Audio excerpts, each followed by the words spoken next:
Bangambye oli mulwadde oli mu balina gye bakukwesa eyo mu intensive care sebo bikuluma. Bunuma bujja kuteeka kuba yes. Sebo. But in touch n'abantu abalina COVID-19. Okay. So because of that, to protect my people, n'abantu n'abannayuganda, can I isolating myself? Okay, so wafunye COVID oba? Suffering COVID, but they suspecting in COVID-19. Okay. I caught COVID-19. Yes, sir. Because of that, I had to isolate myself.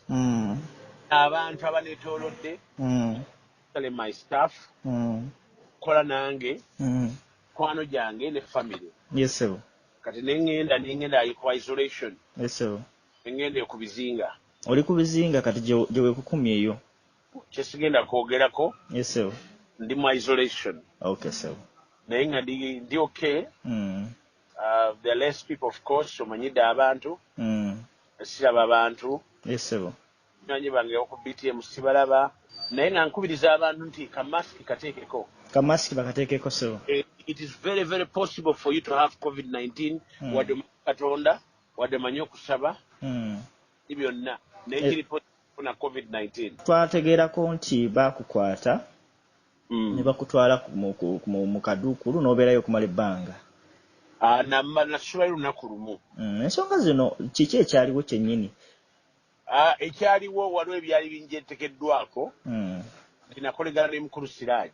Yes, sir, boss. Naye nange ne mbabuuza. Okyalira omusezi nawe ofuuka musezi. Kati nagenda wa Siraaji ng'omubuulizi w'enjiri. Nvunaanwa. Yes, sir. Naanibwa kubuulira njiri. Kubanga kyandola Siraaji kwali kubuulira njiri. Siri director, siri chairman, siri secretary, siri kakiiko ka organization. Organization sirimu. Teri anniza nti namuggyako ssente. Siri assigning and nafuna ssente. How do you wake up in the morning? N'oŋŋamba nti nina okubeera nga ndi suspect. Kubanga omuntu yanjogereko nti yandabayo nga mbuulira enjiri. Naye nti bijja kuggwa.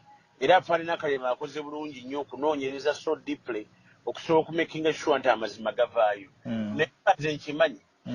Akipikamu omukka. Waliwo abakipikamu omukka? Yes, waliwo omuganda waffe alina ekizibu teyagalibwa nga mwana muto.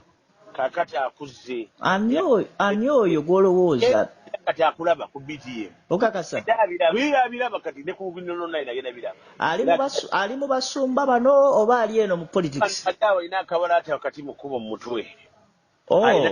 Ekitaawe kiri awo. Okay. Banga singa nakola ebyambiyone, singa nakola ebyolukujjukuju singa ndi munda. Yes, sir. Kama yebazibwe sirina wantu wonna. Wenakwata nti wano oba wano walina gwe nabbako ssente. Ondo nekolera ndi mulimi ndi mulonzi. Na construction company.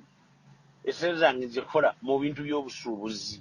So abantu. Yes, sir. Sirina kinzibya abantu.